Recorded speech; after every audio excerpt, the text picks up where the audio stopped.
काय सांगू आता संतांचे उपकार मज निरंतर जागविती काय द्यावे त्यासी व्हावे उतराई ठेविता पाय जीव थोडा सहज बोलणे हित उपदेश करुणी सायास शिकविती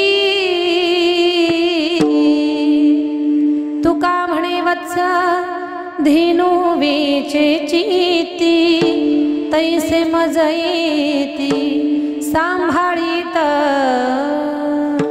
काय द्यावे त्यासी व्हावे उतराई ठेविता पाय जीव थोडा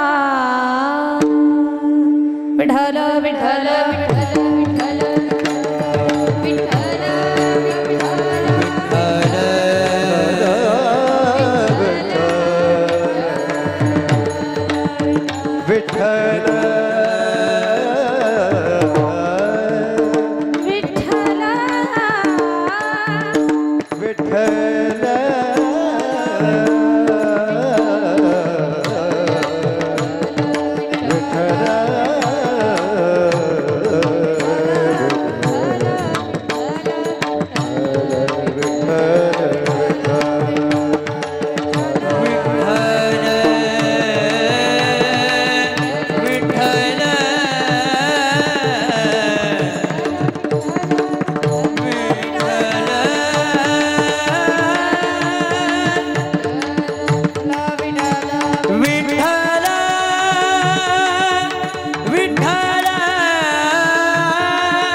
सेवेसाठी निवडलेला अभंग महान भगवत भक्त श्रीमंत संत वैराग्याचे महामूर्ती वैराग्याचं ज्वलंत प्रतीक असणारे सदेह वैकुंठाला जाणारे पाचव्या वेदाचे निर्माते विश्ववंद्य जगद्गुरु तुकोबाराय यांचा चारचरणाचा फार अर्थपूर्ण सुंदर भावपूर्ण असा अभंग सेवेसाठी निवडलेला आहे।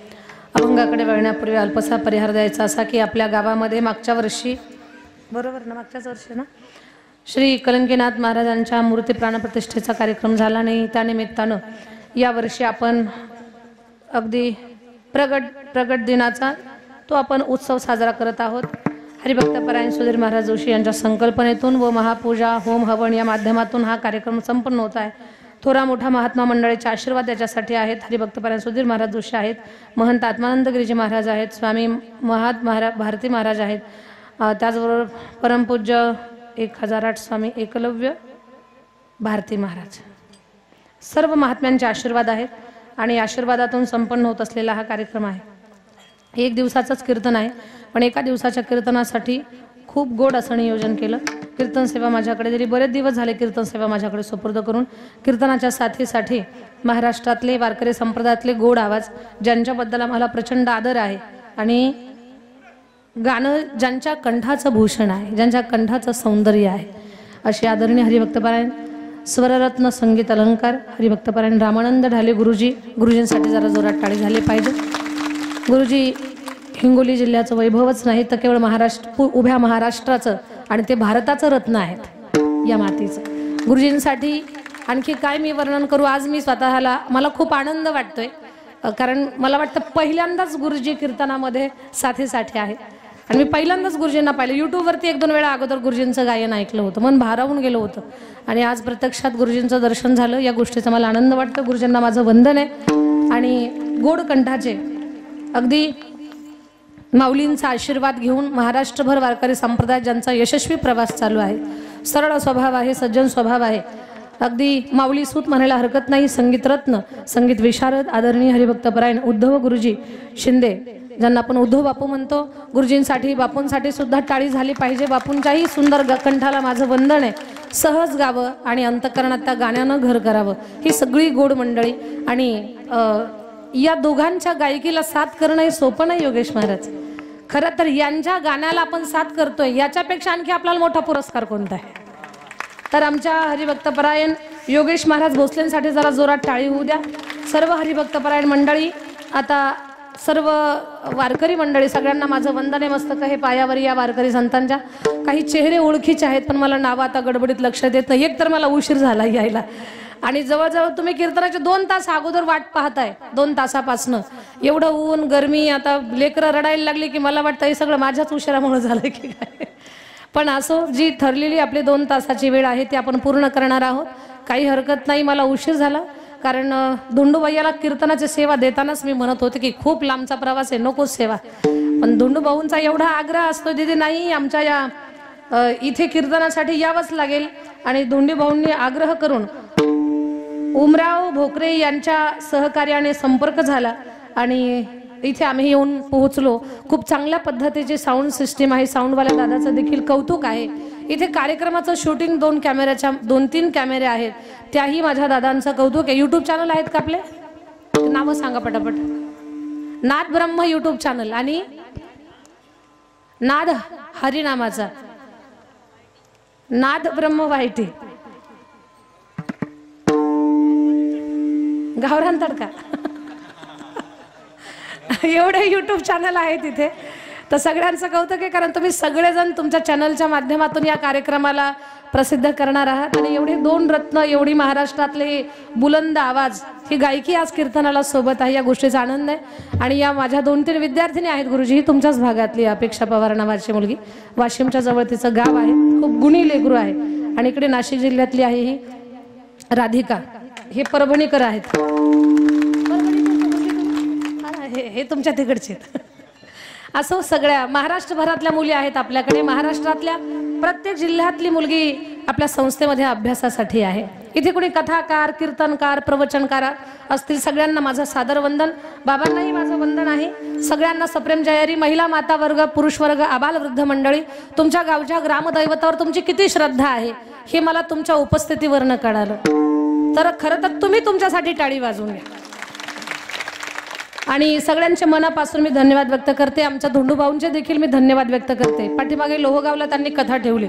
वय लहान आहे, पण कमी वयामध्ये महाराष्ट्रातली सगळी मोठी माणसं त्यांनी जोडलेली आहेत. त्यांच्या आई पण इथे आहेत. त्यांच्या मावशी या गावातल्या आहेत. तर या सगळ्यांचं तोंड भरून कौतुक. गडबडीमध्ये एखादं महत्त्वाचं जर नाव राहत असेल तर मला सुचवा. एखादं नाव घेणं खूप गरजेचं असेल तर माझ्यापर्यंत पोहोचवा.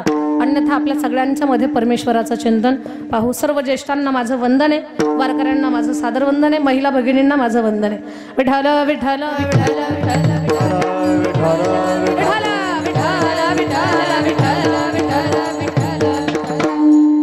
साधू स्वरूपामध्ये असणारे कलंकीनाथ महाराज त्यांचा हा प्रगट दिनाचा आपण इथे उत्सव साजरा करत आहोत.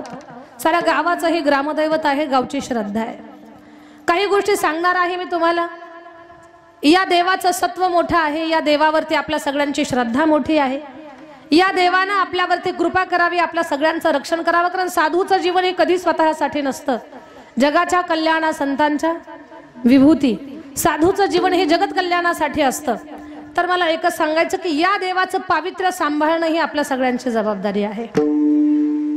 खरं तर सकाळी एकदा का देवाचं देवपूजा, त्यांना फूल अर्पण, अगर धूप दीप नैवेद्य सगळं झालं की नंतर कोणी मंदिरात प्रवेशच करू नका, एवढं पथ्य पाळा.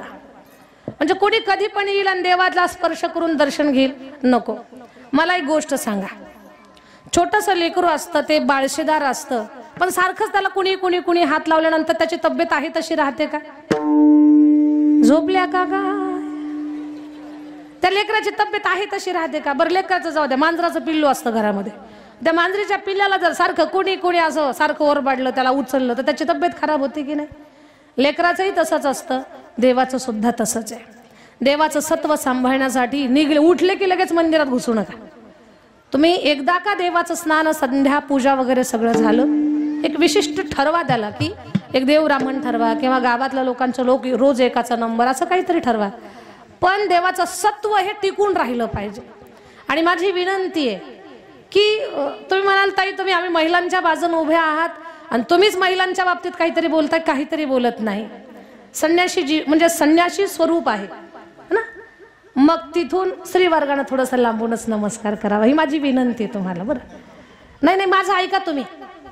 तुमच्या लेकरा बाळाला सुख समाधान, घराला सुख समाधान या गोष्टी जर हव्या असतील तर ते संन्यासी आहेत किंवा संन्यासी स्वरूप आहे. नाथपंथातले आहे, ती मूर्ती तर नाथपंथातल्या सारखीच आहे. तर थोडंसं आपण सांभाळलं तर आपल्याला आशीर्वाद असतो. मला देवापासून हे बघा, देवाच्या मूर्तीला असा हात लावला तरच काय देव जवळ आला असं नाही. डोळे भरून पहा. उत्तर भारतामध्ये इतर देवता पहा तुम्ही, आपल्या श्री विठ्ठलाच फक्त पायाला स्पर्श करून दर्शन आहे. इतर कुठल्याच देवाला पायाला स्पर्श करून दर्शन, फक्त डोळ्यानं पहा. तसं तुम्ही आपल्या ग्रामदैवताचं सत्व सांभाळण्यासाठी मंदिरात जाऊ नका. पुरुष सुद्धा एकदा सकाळी पूजन झालं की पुरुषांनी सुद्धा परत जायचं नाही. हे सगळ्यांसाठीच एक तुमच्या चांगल्यासाठी हे सांगते आहे मी. नाहीतर असं खूप कोण गेलं, काय गेलं, कोण कुठून आलं, काय झालं, ही अशुद्धता काय करत असते? सत्व कमी करत असते, सात्विकता कमी करत असते. म्हणून सात्विकता टिकून ठेवण्यासाठी, पावित्र्य टिकून ठेवण्यासाठी आपण काही गोष्टी आपणच नियम बनवायचे असतात आणि आपणच ते सांभाळायचे असतात. तर या देवाचा भरभरून आशीर्वाद, त्याचा कौल, त्याची कृपा साऱ्या गावावर. तुम्हाला तुमची काळजी करण्याची गरज नाही, तुम्ही या देवाची काळजी घ्या. हा तुमच्या सगळ्यांची काळजी घ्या, सगळ्यांची काळजी घ्या. आणि मला उशीर झाला या गोष्टीची मी स्वतः दिलगिरी व्यक्त करते, माफी मागते. काल पुण्यात होतो आम्ही आणि ते पुणे आणि हे गाव 500 किलोमीटरपेक्षा जास्त प्रवास. एवढा प्रवास करून इकडे ना तर परत उद्या नाशिक जिल्ह्यात कीर्तन आहे. एवढा लांबचा रन झाल्यामुळे मला उशीर झाला. शेवटी गाडी चालक असतील किंवा आम्ही असेल, शरीर आहे, थकवा येतो. सकाळी लवकर उठणं न उठणं या गोष्टी, उशीर रात्री झोपायला, सकाळी गडबडीत उठायचं, मग इकडे निघायचं. अंतर पण जास्त आहे, जवळजवळ 250 किलोमीटरच्या जवळपास हे अंतर आहे, त्याहीपेक्षा जास्त. तर म्हणून उशीर झाला. पण तुम्ही समजून घ्याल ही आशा ठेवते आणि कीर्तनाला सुरुवात करते. विठ्ठल विठ्ठल विठ्ठल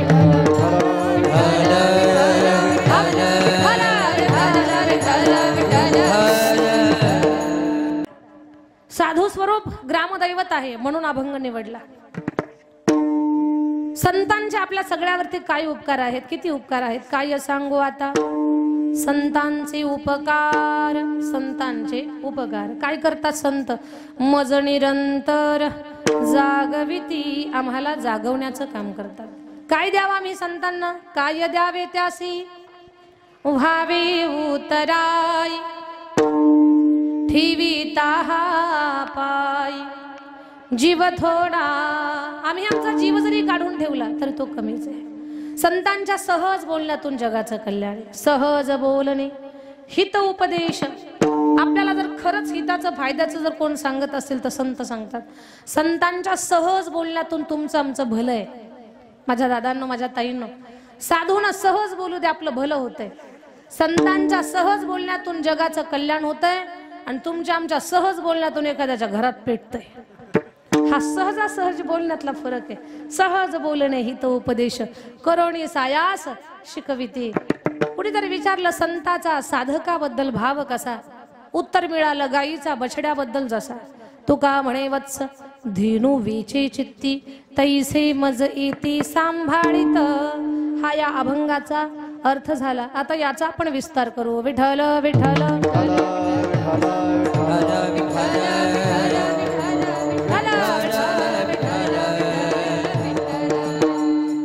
माझ्या ताई दादांनो, साधूचं जीवन हे कधी स्वतःसाठी नाही, प्रमाण आहे. जगाच्या कल्याणा संतांच्या विभूती. जगाच्या कल्याणा संतांच्या विभूती. जगाच्या कल्याणा संतांच्या विभूती. जगाच्या कल्याणा संतांच्या विभूती. जगाच्या कल्याणा संतांच्या विभूती. जगाच्या कल्याणा संतांच्या विभूती.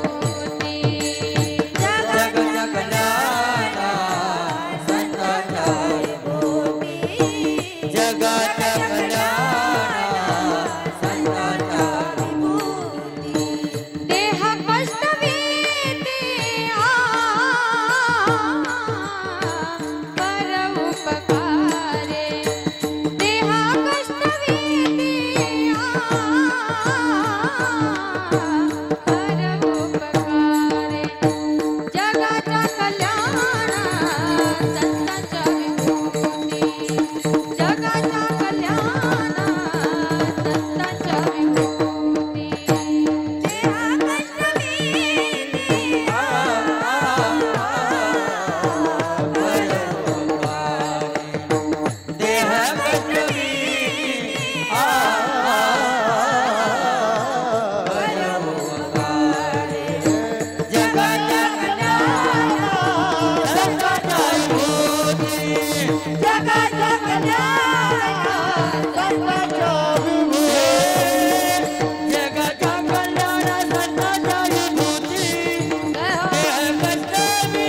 पर उपकारे. देह कष्ट वीते पर उपकारे. जगाच्या कल्याणा संतांच्या विभूती. जगाच्या कल्याणा संतांच्या विभूती. देह कष्ट वीते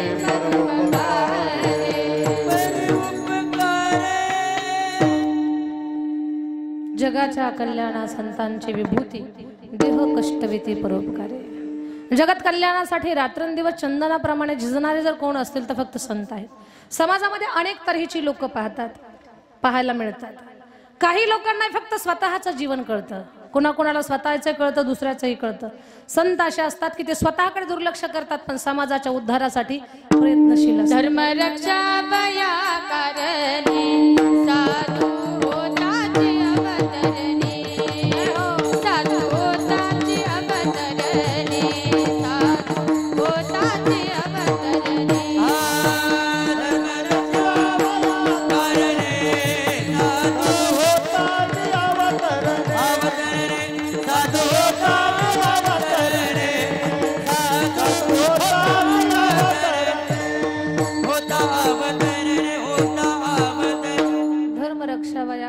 साधू होता ती अवतरणे.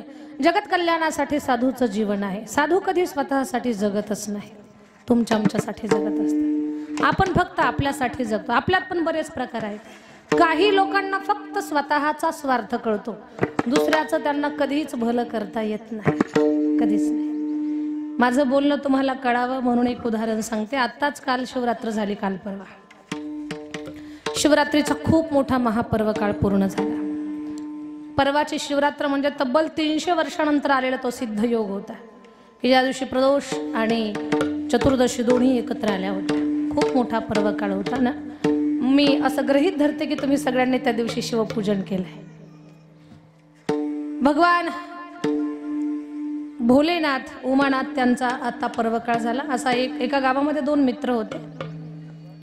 मित्र असे होते की तोंडावर असं दाखवायचे की खूप दोघांचा एकमेकावर जीव आहे, पण बाजूला गेले की डोक्यात चक्कर चालायची, याला कसं मातीत घालायचं. बऱ्याच लोकांचं असंच असतं.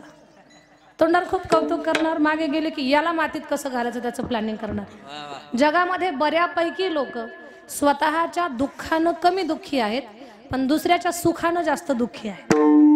हे बरोबर आहे का? आपल्या गावाचं नाव काय? कोरटा. हा, कोरटा.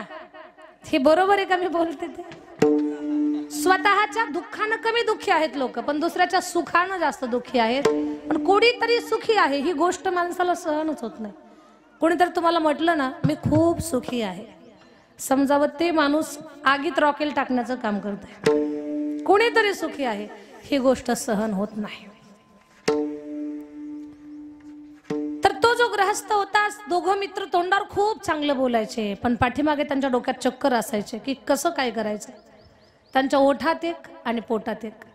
ज्याच्या ओठात एक असतं आणि पोटात एक असतं त्याला कपटी म्हणतात आपल्या मराठी भाषेमध्ये. बरोबर आहे? कपटी. माणसानं एखाद्या खूप हुशार माणसाच्या किंवा एखाद्या भोळ्याच्या नादी लागावं, पण कपट्याच्या कधी नादी लागू नये. कपटी माणसं कधी काय आपल्याला धोकाधडी करतील काही सांगता येत नाही. बरं, हे कपटाचं प्रमाण आता दिवसेंदिवस खूप आपल्याला खूप दिलंय ईश्वरानं, पण कपटाचं प्रमाण सुद्धा वाढत चाललं. ते दोघं तसेच होते. एकाने एक धंदा केला की दुसरा धंदा खोलायचा. एकाने एक गाडी घेतली की दुसरा 2 गाड्या घ्यायचा. एकाने एक बोर पाडला की दुसरा 2 बोर पाडायचा. तर म्हटलं कुठपर्यंत चालणार असं. मी एक केलं की ते दुप्पट करतंय. एक जण गेलं त्यातलं भगवान शंकराच्या मंदिरामध्ये, महादेवाची उपासना केली. गेलं तिथे महादेवाच्या मंदिरात आणि भजन म्हणायला लागलं, ध्यान करायला लागलं, नामजप करतंय. नम शिवाय नम शिवाय हर हर भोले नम शिवाय. सर्वांनी म्हणा नम शिवाय नम शिवाय हर हर भोले नम शिवाय. कुणी म्हणेल ताई ओम नम शिवाय म्हणण्याचा फायदा काय? तुम्ही किती ऐकलंय हे तर महत्वाचं आहेच आहे, पण तुमच्या तोंडून नाम उच्चार किती झाला त्याही पेक्षा महत्वाचा आहे. आणि ओम नमः शिवाय या मंत्राच्या जपानं ब्रह्महत्यादी पातकांचा नाश होतो. एवढं महिमान या मंत्राचं आहे. नमः शिवाय नमः शिवाय हर हर भोले नमः शिवाय.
जागा होणार नाही हो. एवढं जर आळवलं तर देवही डोलल जागल. एवढी नाममंत्राची वर्षाव केली त्या व्यक्तीनं. पण त्याचा जो दुसरा मित्र होता ना, तो पाहतच होता हे कुठं गायब झालं. त्याला अन्न गोड लागेना. त्याच्या कानावर आवाज गेला, याचं भजन चाललंय, काहीतरी भक्ती करून आपल्यापेक्षा जास्त मागवायचं. तेही गेलं शिवमंदिरात बसलं, त्यानं सुद्धा भजन चालू केलं. महादेवाची स्तुती केली. भोलेनाथ पहिल्या गृहस्थाला प्रसन्न झाले. सांग तुला काय पाहिजे. तो म्हटला, देवा त्याला अगोदर द्या, नंतर मी मागतो. दुसऱ्याकडे सांग तुला काय पाहिजे. म्हणे त्याला दिलं का. म्हणे नाही. त्याला द्या, नंतर मी मागतो. देवाला चक्रा मारायला लावल्या यांना. भगवान भोलेनाथ रागावले. मागा नाही तर चाललो. भोले बाबा रागावलेले पाहिले. तो पहिला ग्रहस्थ म्हटलं ठीक आहे. तो विचार करतोय मी किती जरी मागितलं ना, हा जर म्हटलं माझ्या याच्या दुप्पट मला द्या, सगळी तपश्चर्या आपले फेल जाईल. तो विचार करून म्हटला, देवा मला 10 एकर जमीन द्या, एक बंगला द्या. भोलेनाथ बोलले 3च वरदानं मागायचे. हा म्हणे 3च मागतो. 10 एकर जमीन द्या, एक बंगला द्या आणि माझं अर्ध शरीर गळून पडू द्या. भगवान म्हटले विचार करून माग. तो म्हटला पूर्ण विचार करून मागितले मी. भगवान भोलेनाथ बोलले तथा असतो. दुसऱ्या गृहस्थाकडे आले. आता यानं काय काय मागितलं हे त्यानं काहीच ऐकलं नव्हतं किंवा त्याला ऐकायला आलं नाही. भोलेनाथ बोलले 3 वरदान सांग, 3 वरदानामध्ये काय काय पाहिजे तुला. म्हटलं देवा 2च मागतो, पण एक त्यानं काय काय मागितलं ते सांगता का. म्हणजे माणसं तिथं सुद्धा वशिला लावायला जातात. काय माणसाची जात बेकार आहे. कुठं वशिला लावा त्यांना कळत नाही, कुठं चिटिंग करा. परीक्षेत कॉपी, कशातही कॉपी, जिकडे तिकडे कॉपीच आहे. तर भोलेनाथ बोलले अरे मी का तुला तुझा मित्र वाटलो का तुझा बालमित्र वाटलो. तू खुशाल मला म्हणतो त्यानं काय मागितलं ते मला सांगा. तुला काय पाहिजे ते सांग. ठीक आहे देवा 2ही नको, 1च वरदान द्या. 3ही नको, 1च द्या. सांग काय पाहिजे. पण त्यानं जे मागितलंय त्याच्या दुप्पट मला द्या. त्यानं 10 एकर जमीन मागितली होती, याला किती भेटणार 20. त्यानं एक बंगला मागितला होता, याला किती भेटणार 2. त्यानं अर्ध शरीर गळून पडू दे बोलला, याचं किती होणार. हे जिवंत राहील का शेतात दारे धरायला आणि बंगल्यात फॅन लावून हवा घ्यायला. अजिबात नाही. माणसंच अशी आहेत, काहींची वृत्ती अशी आहे, आपलंही भलं करत नाहीत आणि दुसऱ्याचंही भलं होऊ देत नाहीत. ज्ञानोबाराय उदाहरण देतात. माशी आपण याते गिळवी, पुढीला ते वांतीशी नवी, हे कश्मळ आठवी आचरण गा. जेवताना जर माशी पोटात गेली तर ती आतमध्ये जाऊन काही भजन करत नाही. ज्याचं भोजन झालं त्याचं सगळं भोजन उलटी सरशी बाहेर काढते आणि ती सुद्धा मरते. उंच डोंगरावरून एखादा धोंडा खाली घरंगळत यावा, अंग भरे सुटला धोंडा, तो फुटोनी होय खंड खंडा, का आड आलिया रगडा. म्हणजे त्याच्या आड आलेली झाडं मोडून जातात आणि धोंडा सुद्धा खाली येऊन फुटतो. म्हणजे धोंड्याचा इथं स्वार्थही नाही आणि त्याच्या दुसऱ्यासाठी परोपकार सुद्धा नाही. काही लोक स्वतःच भलं करून घेत नाही, दुसऱ्याचंही भलं होऊ देत नाही. अशीही माणसं समाजामध्ये आहेत. समाजामध्ये एक प्रकारची माणसं अशी आहेत, ती फक्त स्वतःचं भलं झालं पाहिजे, दुसऱ्याचं वाटोळं झालं तरी हरकत नाही. त्यांना स्वार्थी वृत्तीची माणसं म्हणतात. पण हा स्वार्थ कधी काही कायमस्वरूपी टिकून राहत नाही किंवा कायमस्वरूपी त्यात कल्याण नसतं. पण माणसाला कळत नाही.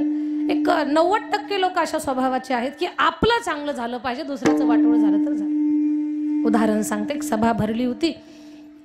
सभेमध्ये कुठलं बंधन नसतं माझ्या दादांनो. कीर्तनात बंधन असतं. बिडी ओढायची नाही, तंबाखू चोळायची नाही, झोपा काढायच्या नाही, गप्पा मारायच्या नाही, गावाकडचं काही एकमेकाला विचारायचं नाही. हे बंधन कीर्तनामध्ये असतं. सभेत कुठलं बंधन नसतं. मला सांगा एवढे ताठून तुम्ही बसले असते का सभेमध्ये? पाय लांबून मोकळे झाले असते. पण हे कीर्तन आहे, कीर्तनात मर्यादा. पण सभेत कुठलं बंधन नाही, मर्यादा नाही. त्या सभा खूप वेळ सभा चालली. त्यात एक बिडी बहादर होता, त्याला बिडी ओढायची खूप तलब. त्याची तलब जागी झाली. खिशातून बिडी काढली, पण बिडी पेटवण्यासाठी कोरटा काडीची पेटीच नाही. तुम्ही म्हणाल ताई आमच्याकडे कशाला पाहून बोलता, इकडे पाहून बोला. बिडी ओढायला काडीची पेटीच नाही. शेजाऱ्याला विचारलं बाबा काडीची पेटी आहे का? म्हणे आहे ना. काडीची पेटी काढली, काडी ओढायला आणि सभा सुटायला. काडी ओढली सभा सुटली. माणसं भर्र उठली, याला धक्का लागला, ह्याच्या हातातली काडी सटकली, ज्यानं काडीची पेटी दिली त्याच्याच दाढीवर जाऊन पडली. खूप मोठी दाढी होती त्या व्यक्तीला. ज्याची दाढी पेटली तर दाढी विजवायला लागलं. दाढी विजवतोय पण बिडीवालं काय म्हणते, थांबा बाबा माझी बिडी पेटू द्या नंतर तुमची दाढी विजवा. किती विचित्र माणसं आहे ती. म्हणजे स्वतःचं भलं होण्यासाठी, स्वतःचं वांग भाजण्यासाठी दुसऱ्याचं झोपडं जळालं तरी चालेल अशा वृत्तीची माणसं समाजामध्ये आहेत. पण ही वृत्ती समाजघातकी आहे. याच्यातून समाजाचं उत्थान होऊ शकत नाही. माझ्या ताई दादांनो, संत सांगतात तुम्हाला खूप चांगला माणूस, तुम्हाला देव नाही होता आलं ना काही हरकत नाही, पण राक्षस तरी होऊ नका. तुम्हाला फूल होता आलं नाही काही हरकत नाही, पण काटा तरी होऊ नका. कुणाला अन्नदान करता आलं नाही काही हरकत नाही, पण कुणाच्या ताटात विष तरी कालवू नका. कुणाचं चांगलं करता आलं नाही काहीच हरकत नाही, पण कुणाचं वाटोळ तरी करू नका. काय सांगतात आपले कलंकीनाथ महाराज यांचं, साधूचं जीवनच समाजाला चांगलं सांगण्यासाठी. बन न सको भगवान अगर तुम कम से कम इंसान बनो, नहीं कभी शैतान बनो तुम, नहीं कभी हैवान बनो. सदाचार अपना न सको तो पाप में पग मत भरना, पुष्प नहीं बन सकते तो तुम कांटे बन कर मत रहना, कांटे बन कर मत रहना. भला किसी का कर न सको तो बुरा किसी का मत करना, पुष्प नहीं बन सकते तो तुम कांटे बन कर मत रहना, कांटे बन कर मत रहना. योगेश महाराज वाजवतो आम्ही तुमच्यासाठी टाळी. बन न सको भगवान अगर तुम, देव होता नाही आलं काहीच हरकत नाही, पण चांगला माणूस व्हा. ज्या दिवशी तुम्ही चांगला माणूस व्हाल ना त्या दिवशी लोक तुम्हाला आपोआप देव माणूस म्हणतील. पण चांगला माणूस व्हा. 2 हात 2 पाय 2 डोळे 1 नाक म्हणजे काही माणूस झाला का? ही फक्त आकृती माणसाची. आकृतीतला माणूस नकोय, गुणांचा माणूस जिवंत पाहिजे. आपल्यातले चांगले गुण विकसित झाले पाहिजेत. समाजानं आपल्याला एक चांगला माणूस म्हणून ओळखलं पाहिजे. आणि चांगला माणूस होण्यासाठी चांगली कर्म जीवनामध्ये करावी लागतात. चांगलं जगावं लागतं, चांगलं बोलावं लागतं, सेवा करावी लागते, अडल्या नडल्या माणसाला मदत करावी लागते, गोरगरिबांच्या अडचणीमध्ये धावून जावं लागतं, तहानलेल्या पाणी भुकेजलेल्या अन्न द्यावं लागतं. तेव्हा आपल्यातलं माणूसपण आणि माणुसकी सिद्ध होते. किती माणसाळलेले आहोत, किती माणुसकीचे आहोत याच्यावरनं तुम्ही किती चांगले माणूस आहात ते अवलंबून आहे, त्याच्यावर डिपेंड आहे. माझं बोलणं लक्षात घ्या माझ्या दादांनो. आपल्यातला खरंच माणूस जिवंत आहे का याच्यासाठी एकतर चांगली कामं करावी लागतील, आणि चांगल्या कामांचं आपल्याला फळ मिळाले का नाही ते तपासण्यासाठी लोकांना आपण चांगलं माणूस आहोत हे लोकांच्या मनात बसलंय का नाही हे पाहण्यासाठी एक काम करा. घरातून बाहेर पडा, सकाळी देवदर्शनाला या.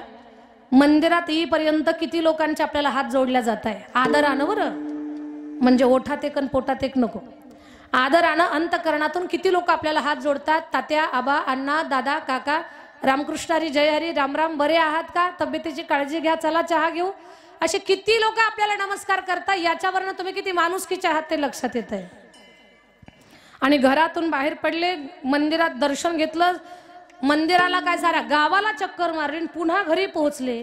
एवढ्या वेळात जर कुत्र्यानंही आपल्याला शेपटी हलवली नाही तर समजावून घ्यायचं तेवढं सुद्धा आपण समाज उपयोगाचे नाहीत, किंवा आपण कुठलंच आपल्या जीवनात चांगलं काम केलेलं नाही. म्हणून नेहमीच माणसाचा प्रयत्न असावा चांगलं माणूस होण्याचा, चांगलं माणूस बनण्याचा प्रयत्न करा. फक्त त्रासच देऊन स्वतःची पोळी भाजणे त्याला जीवन म्हणत नाहीत. आहेत अशी माणसं समाजामध्ये एक प्रकारची माणसं अशी आहेत ते जगाचं कल्याण आणि स्वतःचं समाधान या गोष्टीमध्ये व्यस्त आहेत. दुसऱ्याचंही भलं होऊ दे, आपलंही भलं होऊ दे. पण एक चौथ्या प्रकारची जी माणसं आहेत ना ती फक्त जगत कल्याणासाठी रात्रंदिवस चंदनाप्रमाणे झिजतात, स्वतःला वाहून घेतात. त्यांना संत म्हणतात. आणि त्याच संताचं स्वरूप, साधूचं स्वरूप म्हणजे आपल्या गावचं ग्रामदैवत कलंकीनाथ महाराज. जगत कल्याणासाठी या गावामध्ये ते स्थापित झालेले आहेत, प्रगट झालेले आहेत. मग या साधूचं काम काय आहे, किंवा हे देव हे कलंकीनाथ जगत कल्याणासाठी काय करतात? अभंगाचं पहिलं चरण. काय सांगू आता संतांचे उपकार, काय सांगू आता संतांचे उपकार, काय सांगू आता संतांचे उपकार, काय सांगू आता संतांचे उपकार, काय सांगू आता संतांचे उपकार, काय सांगू आता संतांचे उपकार, काय सांगू आता संतांचे उपकार, काय सांगू आता संतांचे उपकार.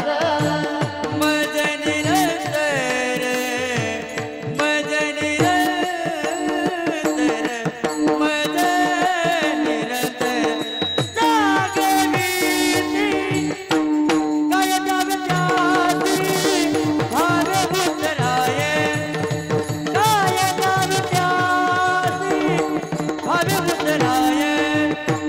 मज निरंतर, मज निरंतर, मज निरंतर जागविती काय जागत्यासी भावे उतराये, काय जागत्यासी भावे उतराये. काय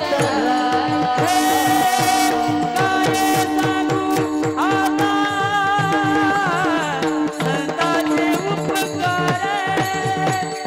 मज निरंतर,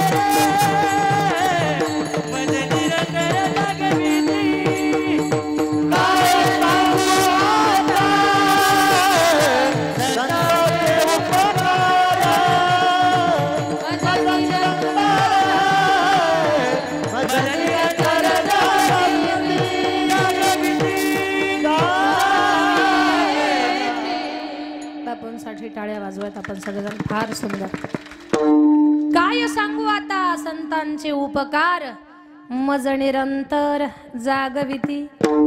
संतांचे एवढे उपकार समाजावरती आहेत, आपल्या सगळ्यांवरती आहेत, की इथे तुकोबा आहे म्हणजे लक्षात घ्या, ज्यांच्या वाणीतून 5वा वेद निर्माण झाला.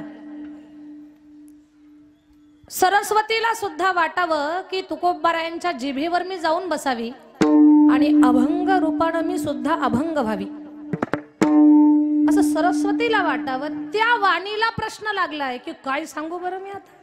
तुकोबारायांच्या वाणीला प्रश्नचिन्ह लागलंय. एक नाही, अनंत उपकार आहे संतांचे आमच्यावर. काय सांगू आता संतांचे उपकार. तसं तर पहिल्या चरणामध्ये उपकार शब्द फार महत्वाचा आहे. कोर्टा खूप महत्वाचा आहे उपकार शब्द, कारण या उपकार शब्दाशी तुमचं आमचं सगळ्यांचं जीवन जोडलेलं आहे. आपल्या सगळ्यांचं जीवन या शब्दाशी जोडलेलं आहे. याच्याशिवाय माणसाचं जीवन शेवटपर्यंत गठतच नाही, शेवटाला जातच नाही.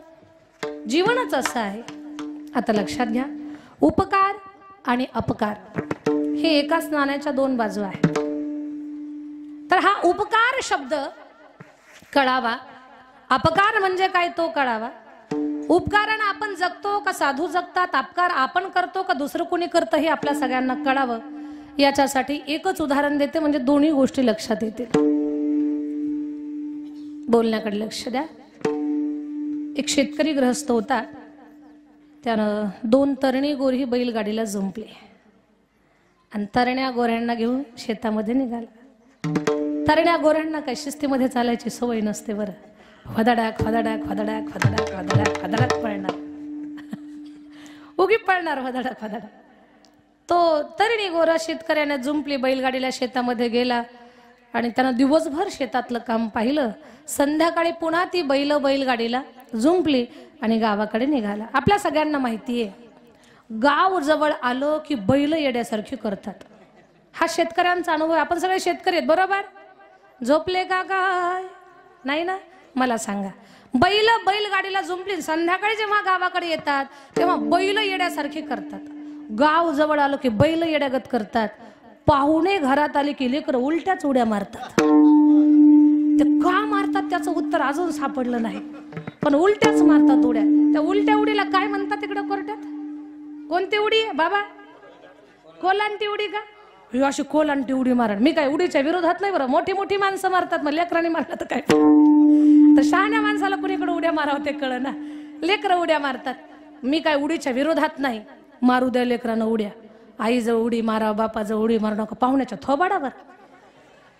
एक तो म्हातारा पाहुणा होता, त्याला 2च दात होते. कार्ट्यानं जी उडी मारली 2ही दात ठोय. त्या म्हाताऱ्याला माणसं घरात घेईनात त्याची. म्हणजे जाताना असं नव्हतं, येताना असं कसं झालं. लेकरच विचित्र. पाहुणे घरात आले की लेकरं उलट्याच उड्या मारतात. आणि माहेरचं कोणी आलं ना, आम्हाला सुचतच नाही बरं. चहात साखर टाकू का मीठ टाकू कळतच नाही. ते माहेरचं कोणी आलं की असं होतं. तसं गाव जवळ आलो आणि बैल सुसाट पडायला लागले. पळता बळता बैलाच्या नाकातली व्यसन तुटली. आता आदरणीय गुरुजी, उद्धव बापू आणि आम्ही 3 जण मिळून छान भजन म्हणणार आहोत. गाव जवळ आलं, बैल सुसाट पडायला लागली. बैलाच्या नाकातली व्यसन तुटली. गाडीवरचा ताबा सुटला. रस्त्यावरची लोक म्हणायला लागले जरा दमानं गाडी गाडी. तर लोक म्हणतात त्याला, भैया गाडीवाला,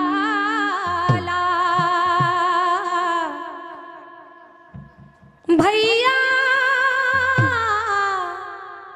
भैया भैया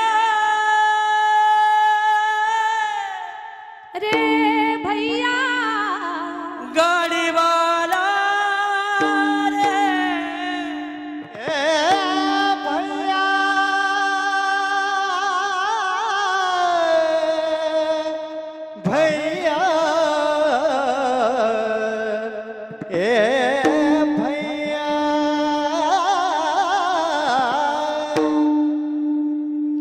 भैया गाडीवाला,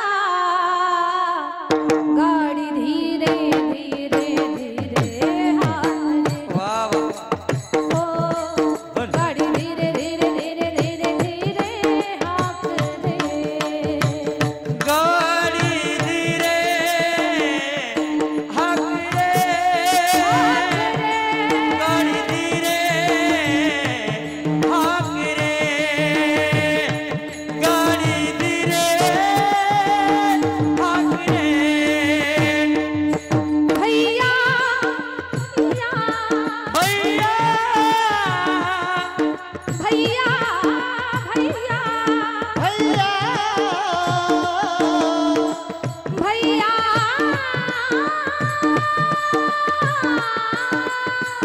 गाडीवाला गाडीवाला गाडीवाला गाडीवाला भैया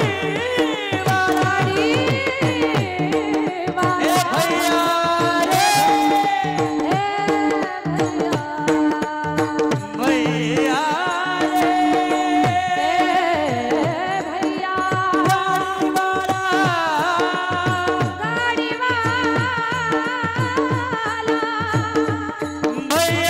गाडीवाला रे भैया गाडीवाला, भैया भैया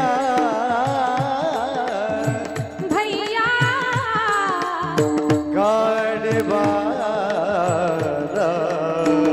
गाडीवाला रे गाडीवाला गाडी भैया गाडीवाला, भैया गाडीवाला,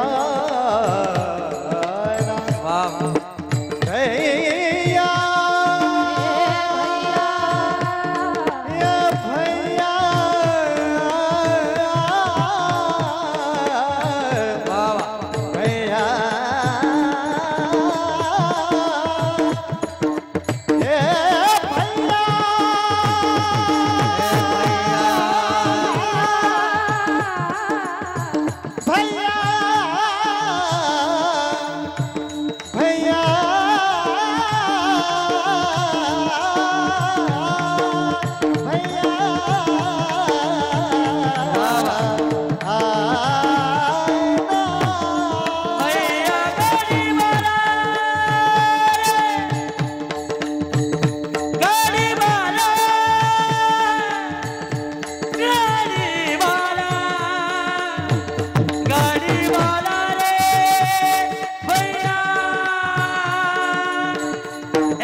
भैया रे भैया भैया भैया भैया भैया भैया भैया वा वा भैया भैया भैया भैया भैया गाड़ी वाला भैया गाड़ी वाला गाड़ी धीरे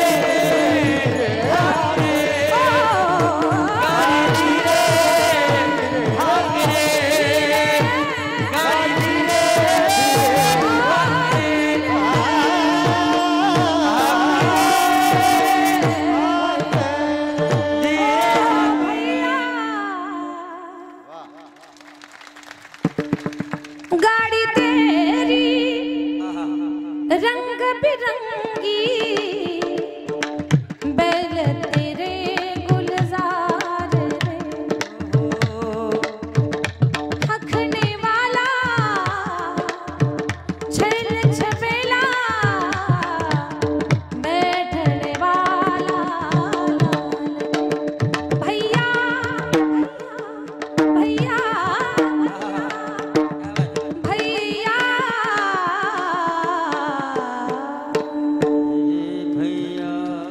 हे भैया गाड़ी वाला गाडी वाला धीरे हाकरे वा भैया गाडी वाला धीरे आखरे लोक म्हणायला लागले ए दादा जरा दमानं तुझी गाडी चालव तो म्हटला तुम्हाला काय सांगू बैल माझ्या ताब्यात राहिली नाहीत बैलाच्या नाकातली व्यसन तुटली गाडीवरचा ताबा सुटला माणूस घाबरला रस्त्यावरच्याच लोकांना सांगायला लागला सरका बाजूला बाजूला सरका लोक शहाणी होती बरं कोर्टातली होती म्हणून तर थांबली 1:30 वाजले तरी लोक शहाणे होते बिचारी समजदार होते ते म्हणून तर बाजूला सरकले ठीक आहे गाडी पुढे आली गाडी गावच्या विशीत आली विशीत होती शांताबाई काय गोष्टी विशीत होती शांताबाई नाव शांताबाई पण भांडण केल्याशिवाय खाल्लेलं पचतच नाही आपल्या गावातली सांगतच नाही लांबची सांगते तिकडे गेले की तुमचीच सांगते नाव शांताबाई शांताबाई पाहिली नाही बिचार थरथर कापायला लागलं काकू बाजूला सरका गाडीवरचा ताबा सुटला बैलाच्या नाकातली व्यसन तुटली सरका बाजूला सरका काकू बाजूला काकू म्हटली का गाडीवरचा ताबा सुटला पायावर चाक जाईल दुखापत होईल सरका बाजूला काकू म्हटली नाही सरकणार बाजूला रस्ता काय तुझ्या रिकाम्या जागा तुम्ही भरा तुम्हीच भरा रिकाम्या नाही सरकणार बाजूला काकू रस्ता तुमचाच आहे बाजूला सरका काकू गाडीवर ताबा नाही वर राहिला काकू चाक पायावर जाईल दुखापत होईल हो काकू बाजूला सरका काकू बाजूला गेलीच नाही खूप भांडली त्याला तेवढ्यात गाडी भरर आली चाक त्याच्या पायावर न गेलो कडकून पाय मोडला काकून दवाखान्यात जायचं तर पोलीस स्टेशन मध्ये गेली फार विचित्र बाई होती अख्ख्या कोर्टात दाखवायला नाही खूपच विचित्र बाई होती नाही सरकणार बाजूला चाक गेलं पायावरनं पाय मोडला काकून दवाखान्यात जायचं तर पोलीस स्टेशन मध्ये गेली याच्यावर केस नोंदवली केस कोर्टातून बोर्डावर हे घरात रडत बसलं याची बायको म्हटली काय रडत बसलात जा एक वकील लावा निर्दोष मुक्त व्हा आलं वकिलाकडे वकील साहेब उपकार करा बरं माझ्यावर 7 पिढ्याला कोर्ट कचेरी माहिती नाही पण या बाईमुळे माझ्यावर ही वेळ आली उपकार करा वकील म्हटले करतो उपकार 20,000 केस फायनल करायची ठरली म्हणे बघ तुझ्या जागेवर जर दुसरं कोणी असतं तर मी नक्कीच जास्त पैसे घेतले असते पण तू गरीब माणूस दिसतो पण थोडा उपकार करतो मी तुझ्यावर ठरलं 20,000 केस फायनल करायची ठरली वकिलांना सांगितलं तुला कटघऱ्यात उभं करतील प्रश्न हजारो येऊ दे पण उत्तर एकच दे म्हणे काय म्हणे बुईंग म्हणायचं याच्या पलीकडे काहीच बोलायचं नाही म्हणे तेवढ्यानं मी सुटल का हो म्हणे सुटशील तू आलं कटघऱ्यात उभं राहिलं शांता काकू एका कटघऱ्यात जज साहेब वरती वकील आले याला विचारलं नाव काय तुमचं याला शिकवूनच ठेवलं होतं हे म्हटलं बुईंग त्या वकिलाला प्रश्न पडला असं कसं नाव आहे वडिलांचं नाव बुईंग आडनाव बुईंग 3 बुईंग कसे नंबर सुद्धा नाही त्याला बुईंग नंबर 1 बुईंग नंबर 2 सारेच बुईंग कसे गावाचं नाव बुईंग कोर्टाचंच होतं पण बुईंगच म्हटलं तालुका बुईंग जिल्हा बुईंग इथं कसे आलात बुईंग अरे या बाईला कसं लागलं बुईंग अरे चाललंय काय बुईंग काही जरी विचारलं तरी बुईंगच म्हणायचं शांता काकूची तळपायाच्या आग मस्तकाला गेली काकू म्हटली जज साहेब मुर्दाज बुईंग बुईंगच करतोय काल तर जोरात म्हणत होता, काकू बाजूला सरका, बाजूला सरका, माझा गाडीवरचा ताबा सुटला, बैलाच्या नाकातली व्यसन तुटली, सरका बाजूला. मीच म्हटले त्याला रस्ता काय तुझ्या. हा, आणि हे सगळं कुणी कुणाला सांगितलं? काकून साहेबांना सांगितलं. साहेबांच्या लक्षात आलं, हे सांगत होतं काल बाजूला सारखा, ही बाईच बाजूला गेली नाही. दोष या माणसाचा नाही, या बाईचा दोष आहे. धरलं तिला आणि टाकलं कस्टडीमध्ये. याला निर्दोष मुक्त केलं. हे उड्या मारतच घरी आलं. नरनारा नरनारा नरनारा नारा नारा उड्या मारत घरी आलं. बायकोला म्हटलं, अगोदर कुरडई पापड भजे करड खाऊ दे मला पोटभर. त्यानं कुरडई पापड भजे केले ना, 10 भजे एकदाच तोंडात भरले. ते चघळून आतमध्ये ढकलायचे. तेवढ्यात वकील दारात हजर. ओ ग्रहस्थ, तुम्हाला निर्दोष मुक्त केला, उपकार करा, उपकार करा, 7 जन्म उपकार विसरणार नाही. आणि तुम्ही तर 10 मिनिट झाले की लगेच विसरून गेलात. माझ्या पैशाचं काय? ते म्हटलं बुईंग. काय म्हटलं?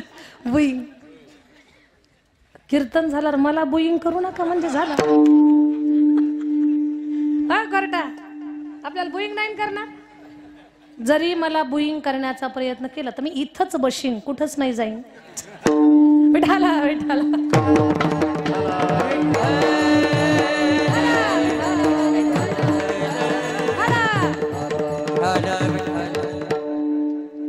माझ्या ताई दादांनो, उपकार केला होता वकिलानं, पण ग्रहस्थानं केला त्याचा अपकार. उपकार आणि अपकार ही आपल्या व्यवहारातले, चलनातल्या सगळ्या गोष्टी आहेत, हे सगळे शब्द आहेत. पण साधूचा उपकार जगाचा न्यारा आहे, निराळा आहे. संत उपकार करताना असा विचार करत नाही मला काही त्रास होतोय का, हा उपकाराचा अपकार करतोय का, हा जाणीव ठेवल का नाही. आता कुणी कोणाला तांब्याभर पाणी देऊ दे तरी माणसाला वाटतंय मी याला काहीतरी मदत केली, त्यानं याची जाणीव ठेवली पाहिजे. पण सांगू तुम्हाला, कलियुग हे असं युग आहे ना, इथं जाणीव न ठेवणारे जास्त तुम्हाला भेटतील.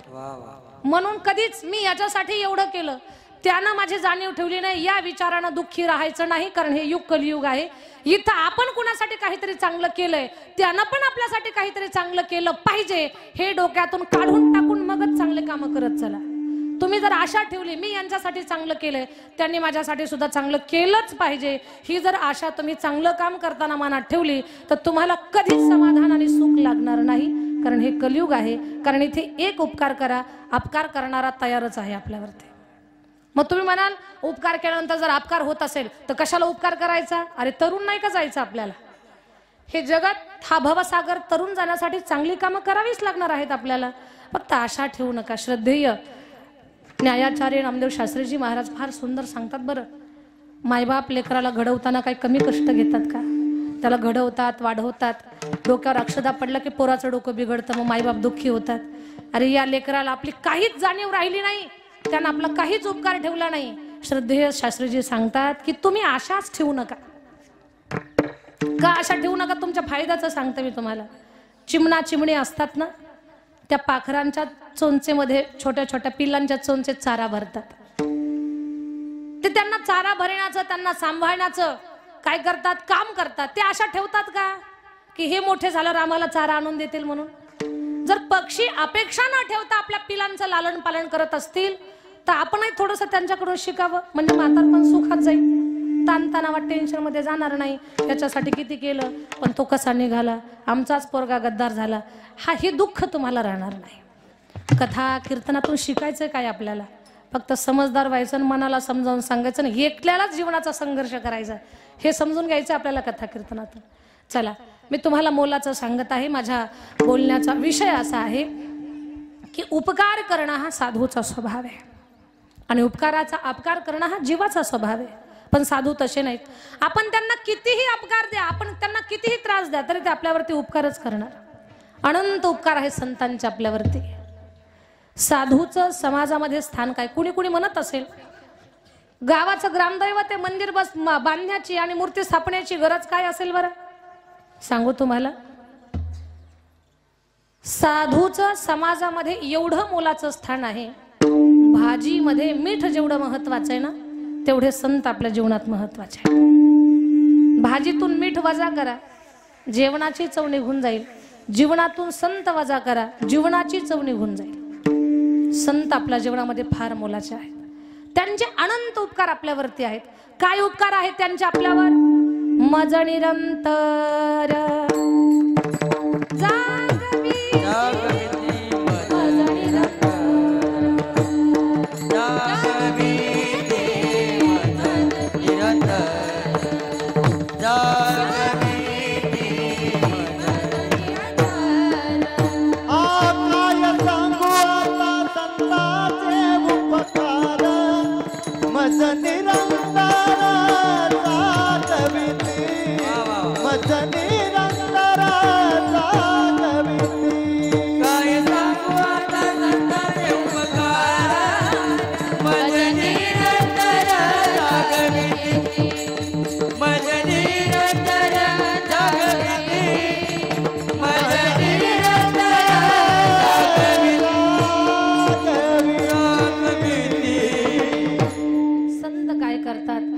जागवण्याचं काम करतात.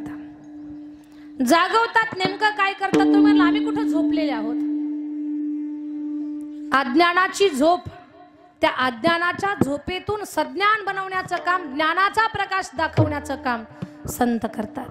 संतांचा खूप मोठा उपकार आहे की संत आपल्याला जागवतात.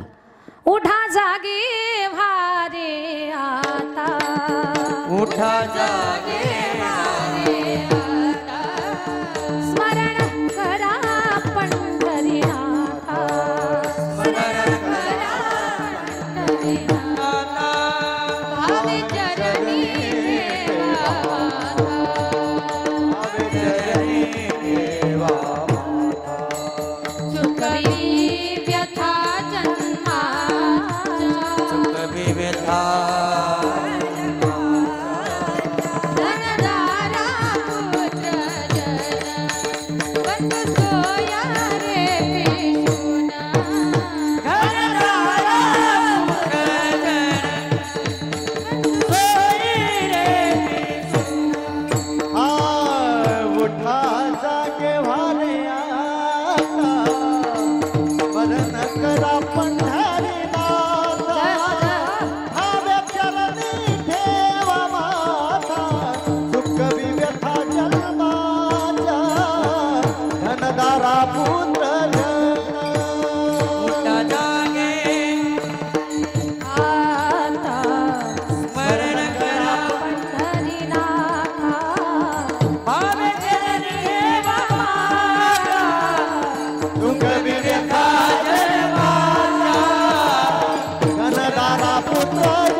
काम करतात. उठा जागे भारे आता, आता जागा रे भाईनो जागा, आता जागा रे बाईनो जागा, आता जागा रे बाईनो जागा, आता जागा रे भाईनो जागा, आता जागा रे भाईनो जागा, चोरणी चला, चोरणी चला, दाडोनी भागा भागा भागा, आता जागा रे बाईनो जागा, आता जागा रे बाईनो जागा, आता जागा रे भाईनो जागा, आता जागा रे भाईनो जागा, बाईनो जागा.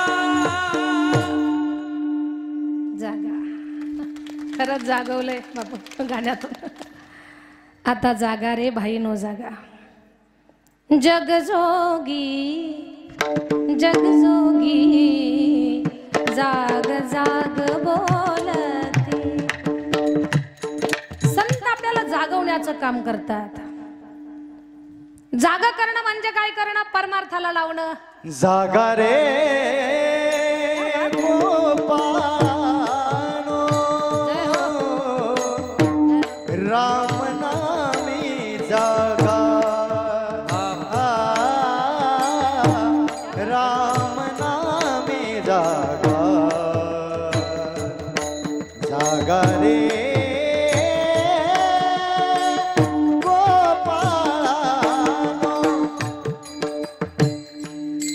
राम नामी जागा, गोपानो राम नामी जागा, गोपानो राम नामी जागा, गोपाळानो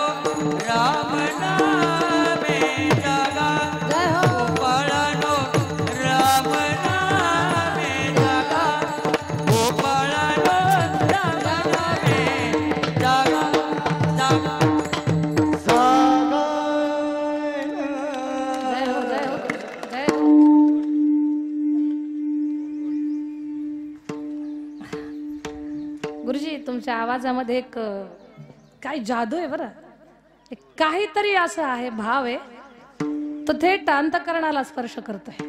खरंच एकदा टाळे झाले पाहिजे. बरोबर आहे बापू आहे. मला नेमकं सांगता येईना आता. हा हा वेगळं आहे थोडं. जागा रे. संत आपल्याला जागवण्याचं काम करतात, जागवतात. कोरटा संत जागवण्याचं काम करतात. नेमकं काय करतात? परमार्थाला लावतात. पण बऱ्याच लोकांना परमार्थ म्हणजे काही कळत नाही. खूप भजन करणं, खूप आम्ही कीर्तन करणं, खूप पारायण करणं म्हणजे परमार्थ आहे का? हा, ही प्रक्रिया आहे, हे केलं पाहिजे आपण. पण बऱ्याच लोकांना परमार्थाचा मूळ अर्थच कळत नाही. काही लोक रात्रभर भजन करतात, पहाटच कुणास तरी मका कापतात आणि स्वतःच्या म्हशीला टाकतात. खरंच परमार्थ कळाला त्यांना? एका बाईनं तर काल्याचं कीर्तन ऐकलं आणि घरी निघाले. गल्लीत एका छोट्या लेकरानं घरातला देवतांब्या दारात फेकला. तिनं टुपकन उचलला, पदरात घातलं, हो गेली. तिला काला कळाला नाही. लोकांना परमार्थ म्हणजे काय नेमकं कळत नाही. तर परमार्थाचा अर्थच असा आहे की सद्गुणांच्या सोबत सद्गुणांना एवढं स्वीकारणं, दुर्गुणांचा नाश होणं, स्वतःला चांगलं विकसित करणं, आपल्यातले सगळे चांगले गुण विकसित करणं. खरा परमार्थ आपल्या अंतःकरणात रुजला असा त्याचा अर्थ होईल.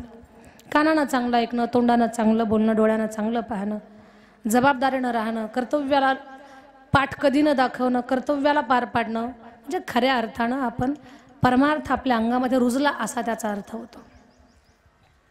एक गृहस्थ, त्याला प्रवचनला जायचं होतं. प्रवचनकार महाराज होते, त्यांना प्रवचनला जायचं. जुना काळ.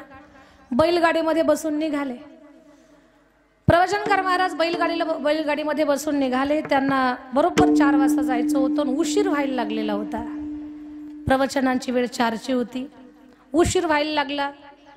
त्या बैलगाडीवाल्या चालकाला ते सारखे सांगायला लागले, महाराज अरे पटकन चला, आणखी बैलाला मारा, त्याला आसूड मारा, त्याला पळवा, बैलाला पळवा.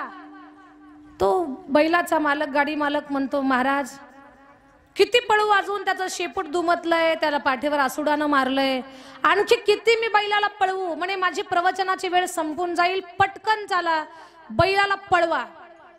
शेतकरी म्हटला, महाराज मला एक सांगा, तुमची प्रवचनची दक्षिणा किती ठरली? म्हणे एवढी एवढी. म्हणे विषय कोणता आहे? म्हणे भूतदया. भूतदया हा तुमच्या प्रवचनाचा जर विषय असेल तर तुमची दक्षिणा मी इथंच देतो, पण इथून वापस जा. तुम्ही ते सांगू शकत नाही का? प्रवचन सांगण्यासाठी तुम्ही इथे बैलाला किती मला मारायला सांगता, तिथं जाऊन प्रवचनात काय सांगणार आहात तुम्ही? परमार्थ आपल्या अंगात रुजला पाहिजे, आपल्यातलं चांगुल पण विकसित झालं पाहिजे. संतांचा काय प्रयत्न आहे की आपल्यातला राम जागा करतायत, ते चांगले विचार जागे करतायत, आपल्यातले सद्गुण जागे करतायत. माझं बोलणं तुमच्या डोक्यावरून न जाऊ देता एक उदाहरण सांगते मी तुम्हाला. संत आपल्याला सांगतात की बाबा रे, वेळीच जागा हो, परमार्थाला लाग, सगळी चांगली कर्म कर. तू जर वेळ चुकवली, तुझ्या हातातली वेळ गेली तर मग काही उपयोग नाही, वेळीच जागा हो. संत जागवण्याचं काम करतात, परमार्थासाठी आग्रह अट्टहास धरतात. हे माझं बोलणं तुम्हाला कळावं याच्यासाठी समर्थ रामदास स्वामींचा एक अभंग सांगते मी तुम्हाला. समर्थ रामदास स्वामींचा अभंग आहे. त्या अभंगामध्ये 100 वर्षाचं वर्गीकरण केलेलं आहे की तुमच्या 100 वर्षाच्या आयुष्यामध्ये तुमच्या जीवनात काय काय घडणार आहे. मग ते तुम्ही ऐका, समजून घ्या, जागे व्हा, परमार्थाला लागा. हा त्या अभंगामागचा उद्देश आहे. अभंग ऐका. आणि एक गोष्ट लक्षात घ्या, आपण सगळे समजदार आणि शहाणी माणसं आहोत. एक सामाजिक एक मॅच्युरिटी आपल्याकडे आलेली, एक सामाजिक स्तरावरली. तर आपण समजून घ्या, प्रत्येक 10 वर्षाला माणसाच्या जीवनामध्ये खूप बदल होतो. प्रत्येक 10 वर्षाला. म्हणजे आपल्यातच बदल नाही तर सामाजिक स्तरावर सुद्धा खूप बदल होत असतात. आणि 10 वर्ष मागची आपली अवस्था पहा आणि आजच्या पोझिशन मध्ये समाजात काय चाललंय ते पहा. याचा अर्थ काय? प्रत्येक 10 वर्षाला एक एवढा मोठा टर्न माणसाच्या जीवनामध्ये, एक सामाजिक स्तरावर बदल होत असतो. ते 10 वर्ष फार मोलाचे असतात. काय काय घडतंय आपल्या जीवनामध्ये? 10 वर्ष बालपण, 20 वर्ष तारुण्य, अंगी भरला मदन, मग तो कैचा सावधान, सावध सावधान, वाचे वदा नारायण. काय वा तुम्ही सावध व्हा, वेळ घालवू नका, परमार्थाला लागा, जागे व्हा. का जागं व्हायचं, का घाई करायची, का सावध व्हायचं? 20 वर्ष होती, 30 वर्ष होती. जेव्हा माणूस 30 वर्षामध्ये जातो तेव्हा काय घडतं? दारा पुत्र मागे फिरती. लेकर बाळ पाठीमागे असतात. बंटीचे पप्पा आणि बंटीचे मम्मी. काही सुधरत नाही, लेकराचं नाक पुसूनच परेशान. 30 वर्ष होती, दारा पुत्र मागे फिरती. तिशी कठीण आहे बरं का कोर्टा, तिशीत काही सुधरत नाही माणसाला. एकदा मी मुंबईला कथेला गेलो. सकाळी 7 वाजता मी पोहोचलो. बाई खूप चांगली होती बरं. ती बाई म्हटली, ताई आला तुम्ही आमच्या घरी, सकाळी चहा पाण्याची वेळ आहे, थांबा चहा करते, पण कोरा करू का दुधाचा करू? म्हटलं दुधाचा करा. म्हणजे अजून दूधवाला मामा आलाच नाही, दुकानातून पिशवी आणायला सांगते. म्हटलं अहो राहू द्या. नाही म्हणे काही आत्ता जा, आत्ता आणता येईल. ते बाई आमच्या जवळ बसले, मोठ्या मोठ्यानं ओरडायला लागले, ए बंटी बंटी. मी म्हटलं ताई कशाला लेकराला उठवता, झोपू द्या लेकराला. पण दीदी लेकरू नाही.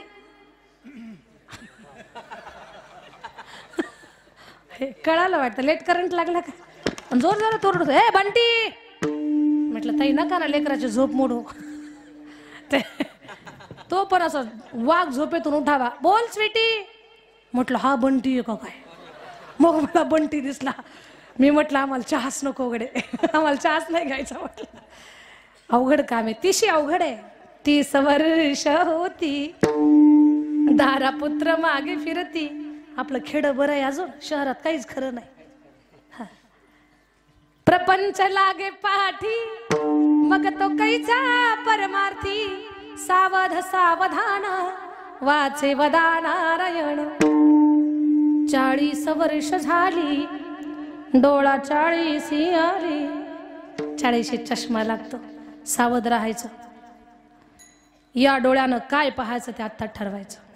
चित्रपट पाहायचे का ईश्वराचं रूप, चांगलं ग्रंथ वाचून आपण आपलं कल्याण करून घ्यायचं, का चित्रपट पाहून डोळे घालवून घ्यायचे ते आपण आपलं ठरवायचं. 40 वर्ष झाली, डोळा 40 आली. डोळ्यास भुरळ पडली, कैसे दूर आणि जवळी. सावध सावधान, वाचे वदा नारायण. 50 वर्ष होती, हलती दातांच्या पंक्ती. 50 दात हलायला लागतात. जास्त गर्व करू नका दातावर, हे उशिरा येतात आणि लवकर जातात बाबा.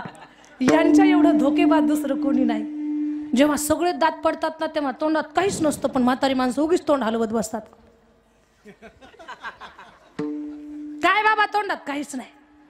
म्हणून दातांमुळे चांगली सवय लावून घ्यायची आपण आपल्याला. 50 वर्ष होती, हलती दातांच्या पंक्ती. दात हलायला लागतात. पर 50शीत अजून एक घटना घडते. काय? श्याम केस शुभ्र होती, काळे केस पांढरे होतात. पण कोर्टातली लोक खूप चतुर. लोक म्हटले किती केस पांढरे होते, डाय करून पुन्हा काळे करू. मी काय डायच्या विरोधात नाही बरं, पण कुणी डाय करावा सांगते तुम्हाला. ज्यांची आपत्कालीन केस पांढरी झाली आहेत त्यांनी डाय करा. आपत्कालीन MH18, MH20, MH25, MH30, MH35, MH40, MH50, MH55. पहा तुम्ही त्याच्यात येत आहेत का कसे चेक करत चला. MH55, MH60 पर्यंत तुम्ही डाय करा. पण ज्याच्या मानेत लकवा भरलाय ते MH72 सुद्धा म्हणतं म्हातारे डायची वाटी आणि इकडे. मानेत लकवा भरलाय ते डाय मागताय, डोक्याला फट्टा मारायला जातं, म्हातारीच्या तोंडाला फट्टा. डाय करून उपयोग आहे? अवेळी काहीच उपयोग नाही. डायचं प्रकरण जास्त दिवस टिकत नाही कोर्टा. 15 दिवसात उघडकीस येत आहे.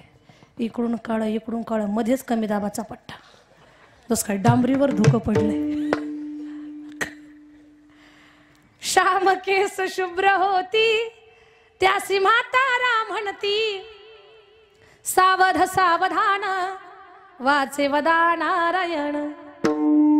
60ची बुद्धी नाठी, मग हात आली काठी. ज्या माणसानं संसाराशिवाय काहीच केलं नाही, शून्य परमार्थ ज्याच्या जीवनामध्ये, 60ला अशा माणसाचं डोकं काम करत नाही. आणि तशांची चुकून गाठ पडावी महाराज लोकांसोबत. अवघड, एवढं अवघड. एक 25 वर्षाचे तरुण महाराज एका गावात आले आणि तिथे शिवजयंतीचं कीर्तन होतं. कीर्तनासाठी महाराज बसले घरात. त्या घरातलं म्हातारं आलो, MH60 म्हातारं आलो आल्यानंतर आले का महाराज? हो आलो बाबा. बरं घरीदारी बरं आहे का? महाराज लोकांच्या घरी बरं आहे का? काही तुम्हाला काही गरज आहे का? पण उगीच चौकशा करणार काही काही माणसं. घरीदारी बरं आहे का? बरं आहे बाबा. नाही नाही असं रोज एका गावाला बोंबलत फिरता म्हणून विचारलं. बाबा लोक आम्हाला बोलवतात म्हणून आम्ही जातो, आम्ही का मनानं जातो का?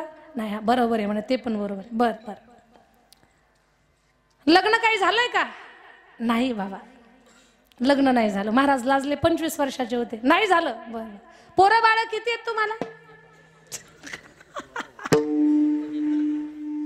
याचा अर्थ काय? साठीची बुद्धी नाठी, मग हाता आली काठी, वसवस लागे पाठी, त्यासे हसती कारटी. 70ची झाली रचना, बसल्याने उठवेना, उठल्याने चालवेना, मग तो झाला दैन्यवाना. सावध सावधान वाचे वदा नारायण. 420 मिळून 80, मग तो झाला अपयशी. वयाच्या 80 मध्ये माणसाला अपयश येतं. कोर्टातल्या माझ्या ताईंनो, वयाच्या 80 मध्ये तुम्ही स्वयंपाकघरात लक्ष घालायचं नाही. सुनबाईनं भाजीला तेल किती टाकलं, शेंगदाणे किती घातले, तुम्हाला शपथ आहे माझी, अजिबात पाहायला जाऊ नका. जमलं तर 2 टाइम सुनाचं कौतुक करा. माझ्या सुनासारखी सुन अख्ख्या कोर्टात नाही एवढंच म्हणा. पण आमच्या मावशांना जमतच नाही. सुनबाईला काहीतरी बोलणार, टाकून बोलणार. पण खरं सांगते तुम्हाला, 20वे शतक सासूचं नाही. 2024 मध्ये सासूची चलती नाही. कुणाची चलती इथे? सुनांची. मग सुनाला टाकून बोलू नका, तिला पाण्यात पाहू नका, तिच्या माहेरचे आल्यानंतर रात्री 2 वाजता उठून त्यांच्या पिशव्या तपासू नका. याच्यातला एकही प्रयोग तुम्ही करायचा नाही. 420 मिळून 80, मग तो झाला अपयशी. पाण्याविना मछली जैसी, जीव होतो का सवीसी. सावध सावधान वाचे वदा नारायण. मग वर्ष झाले 90, बोलवे ना एक शब्द. श्रीपुत्र म्हणे प्रसिद्ध, आता तोडा संबंध. सावध सावधान वाचे वदा नारायण. 1 शतक पूर्ण झाला, आला तैसा वाया गेला. आता सगळ्यांनी कलंकीनाथाची मूर्ती डोळ्यासमोर आणा आणि माझ्या शब्दाकडे लक्ष द्या. आता 1 शतक पूर्ण झाला, आला तैसा वाया गेला. रामदास स्वामी म्हणे, योगी सावध झाला. बरोबर. त्यांचं जीवन सफल झालं, सार्थ झालं. कारण त्यांना जीवनाचा खरा अर्थ, खरं वर्म कळालं. ते वेळीच जागे झाले. योगी सावध झाला, सावध सावधान वाचे वदा नारायण.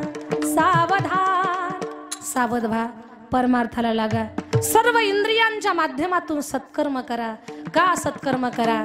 तर भगवंतानं दिले इंद्रिय, हात पाय कान, डोळे मुख बोलाया वचन. जेणे तू जोडसी नारायण, नाशे जीव पण भवरोग. शेवटच्या टप्प्यात आहोत आपण. आता कीर्तन मी संपवणार आहे तुमच्या सगळ्यांचे चेहरे पाहून. हा खूप भुका लागलेल्या आहेत. आता गुरुजी आम्ही सगळे मिळून भैरवी म्हणू आणि कार्यक्रमाची सांगता करून टाकू. खूप छान भैरवी होईल. आणि मला वाटतं ती भैरवी ऐकून कदाचित तुमची भूक तुम्हाला कंट्रोल झाली तर झाली. काय सांगू आता संतांचे उपकार, मज निरंतर जागविती संत जागवतात. काय द्यावे त्यासी, व्हावे उतराई, ठेविता हा पायी जीव थोडा. सहज बोलणे हित उपदेश, करुणी सायास शिकविती. तुका म्हणे वाचा नुबीचे चित्ती. तुका म्हणे वाचा धेनुबीचे चित्ती. तुका म्हणे वाचा धेनुबीचे चित्ती. तुका म्हणे वाचा धेनुबीचे चित्ती. तैसे मनायती सांभाळीत, काय द्यावे त्यासी भावे उतराई. काय द्यावे त्यासी भावे उतराई. तैसे मनायती सांभाळीत, तैसे मनायती सांभाळीत, सांभाळीत.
थोड़ा जय हो हे बेटा पाए जीव थोड़ा हे बेटा पाए जीवन थोड़ा हे बेटा पाए जीव थोड़ा हे बेटा पाए हे बेटा पाए जीव थोड़ा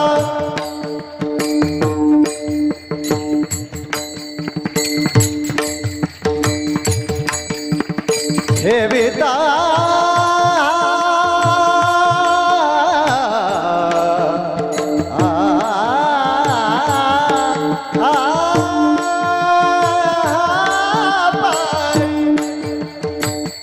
हे बेटा पाए जीवन थोड़ा हे बेटा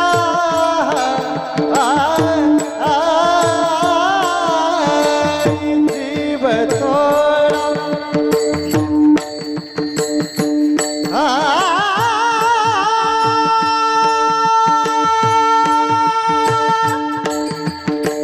हे बेटा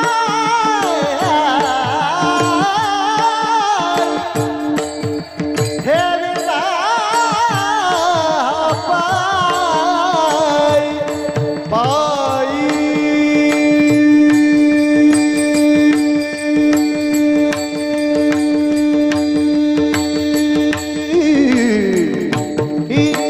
जय हो हे बेटा पाई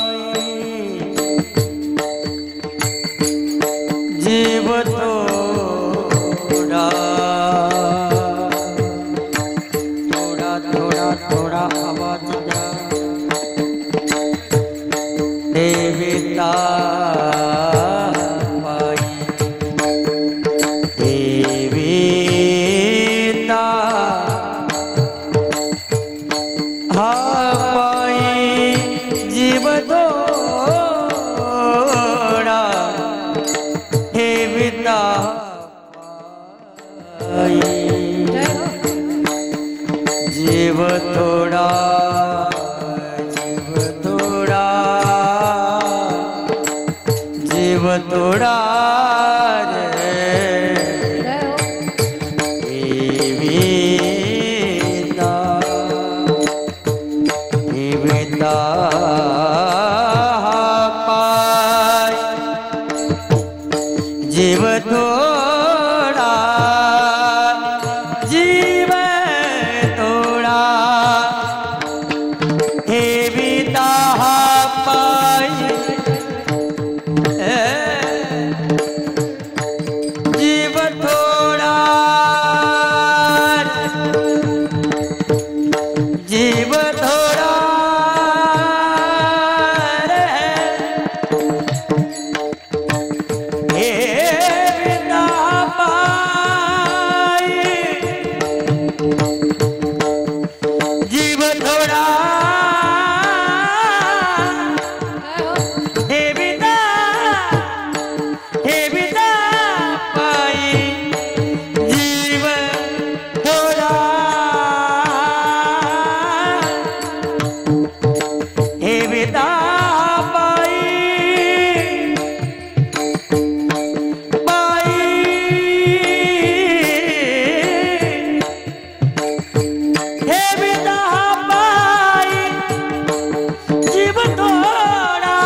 उशीर होतोय, पण एखाद दिवस काही हरकत नाही, आपल्याला थोडंसं जेवण उशिरा मिळलं म्हणून, कारण मी पण अजून जेवलेले नाही.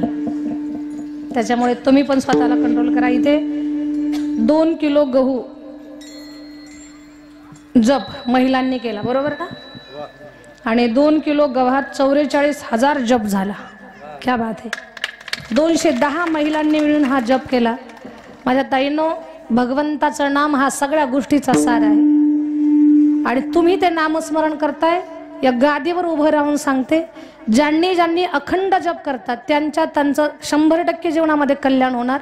तुमची ही सेवा, तुमचं हे नामसाधन चुकूनही व्यर्थ जाणार नाही. भगवान एवढा भरभरून आशीर्वाद देईल तुम्हाला, तुमचं जीवन सोन्याहूनही पिवळं होऊन जाईल, तुमचं जीवन धन्य होईल. जीवनामध्ये जे कमवायचं असतं ना, ते वर्म तुम्हाला कळालं. बाकी सगळ्या गोष्टी क्षुल्लक आहेत, पण भगवान परमात्माचं नाम हे जीवनाचं सार आणि समाधान आहे.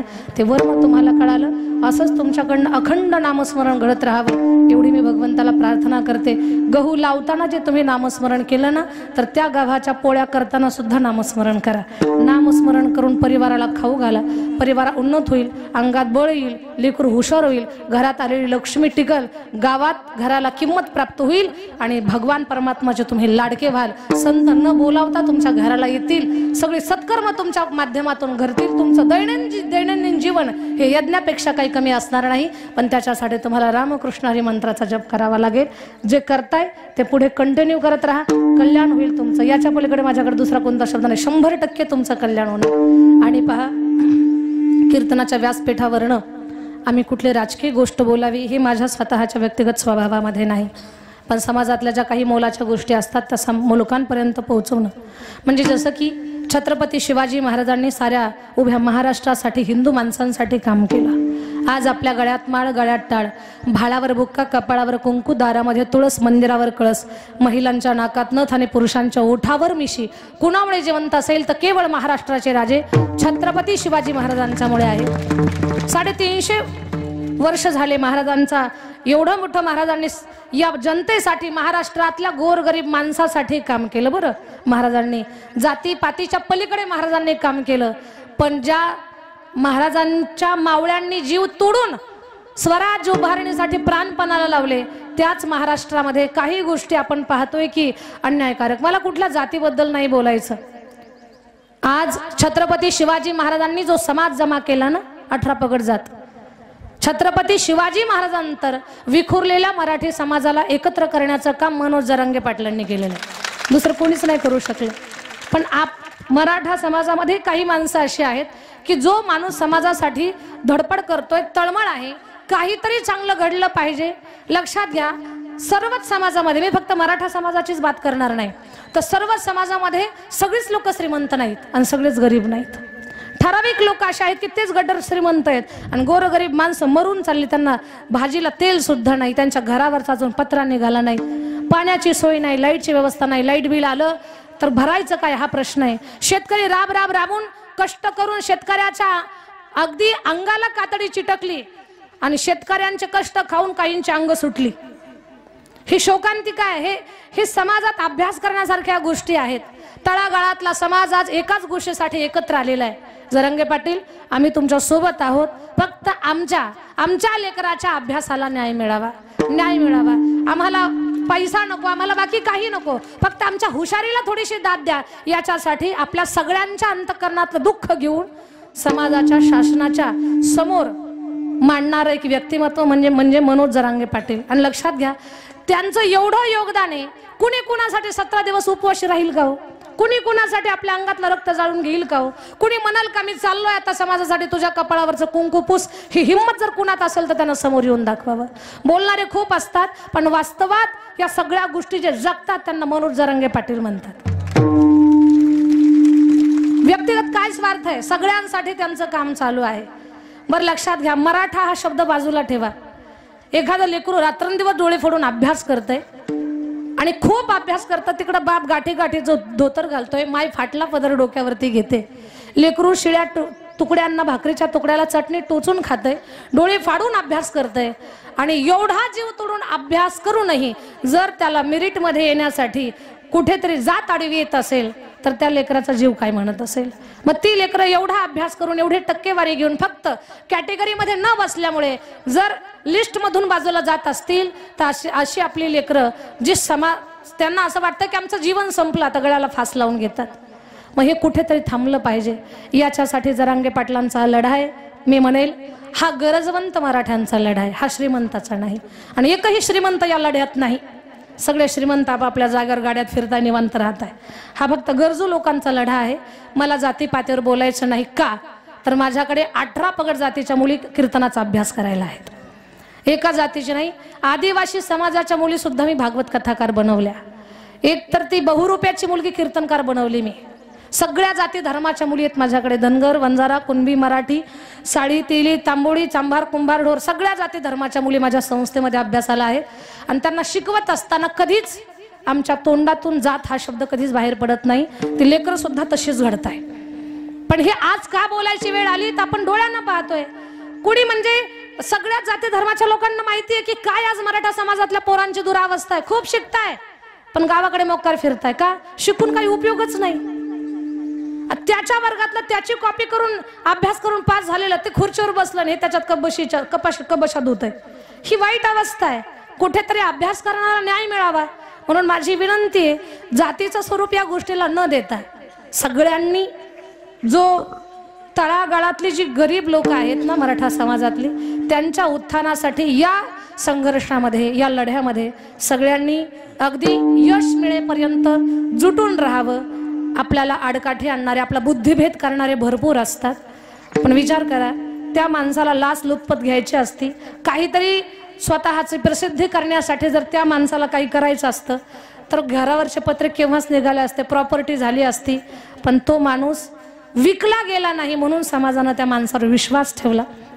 आणि त्यांच्या वाणीचं सत्य याच एका गोष्टीमुळे जरांगे पाटलांनी सगळ्या समाजाच्या मनामध्ये घर केले. केवळ मराठा समाजातलीच लोक त्यांचा सन्मान करतात असं नाही. 18 पगड जातीची जी सत्य माणसं आहेत ना, ती सगळी सत्य माणसं जरांगे पाटलाला मानतात. म्हणून माझी विनंती आहे की हा जो लढा आहे या लढ्यामध्ये आपण सगळ्यांनी असलं पाहिजे. हरिपाठाचं पुस्तक मोफत वाटप, ज्ञानोबा विठ्ठलराव ढोबळे राहणार गुंडा, बरोबर ना, यांच्याकडनं हरिपाठाच्या पुस्तकांचं वाटप आहे. पण पुस्तक घरी नेऊन धुळखाट ठेवू नका, रोज त्याचं पारायण करा, तुमचं कल्याण होईल. एकदा ढोबळे पाटलांसाठी टाळी वाजवा. आणि एक सांगेन मी तुम्हाला, बीड जिल्ह्यामध्ये जरांगे पाटलांचं जे गाव आहे ना, तिथून फक्त एक 50 किलोमीटरवरती आमचं चकलंबा गाव असेल. गेवरा तालुक्यात माझं गाव आहे चकलंबा. त्या गावी आम्ही 1100 वर्षापासून पूर्वीचं एक देवस्थान आहे, त्याचा जीर्णोद्धार करत आहोत. माझ्याकडे मराठवाड्यातली पहिली मुलींची वारकरी शिक्षण संस्था आहे. तुमच्या भागातलाच काय, सगळ्या महाराष्ट्रातल्या प्रत्येक जिल्ह्यातली मुलगी माझ्याकडे अभ्यासासाठी आहे. खूप मुली कीर्तनकार कथाकार बनल्या, स्वतःच्या पायावर उभ्या राहिल्या, खूप चांगलं गातात, कीर्तन करतात, कथा करतात, मृदंग वाजवतात. असं मुलींना घडवण्याचं खूप मोठं काम मराठवाड्यात चकलंबा या गावी चालू आहे. तर त्या कामासाठी कुठली राजकीय शासकीय मदत नाही, ते काम आम्ही लोकांच्या मदतीतून करत आहोत. ज्या मुली शिकायला आहेत त्या फक्त जेवणा खाण्यात मदत करतात, त्यांना शिक्षणाची फीस नाही. तर या सगळ्या चांगल्या कामासाठी कोर्टेकरांनी तुम्हाला जसं जमेल तसं आम्हाला अर्थसहाय्य करावं. कारण ज्या गावात मी जाते त्या गावामध्ये मी संस्थेसाठी लोकांना मदत मागते, देवस्थानच्या जीर्णोद्धारासाठी मदत मागते. सद्गुरू कल्याण स्वामी संस्थांच्या मठाचं बांधकाम आम्ही करत आहोत. त्या मठाच्या बांधकामातून त्या गोरगरीब लेकरांच्या राहण्याची व्यवस्था तिथे होते. म्हणून तुम्हा सगळ्यांना माझी विनंती आहे, खरंच कलिंगकीनाथ महाराजांचा हा प्रगट दिनाचा हा महोत्सवाचा पर्वकाळ खरंच सफल आणि सार्थ व्हावा असेल तर परमार्थिक काम जिथं चालू आहे त्या कामाला बळ देण्यासाठी प्रत्येकानं फुल नाही फुलाची पाकळी, जे जमल ते अर्थसहाय्य आम्हाला करावं. ही सगळ्यांना विनंती झालेली सेवा माऊली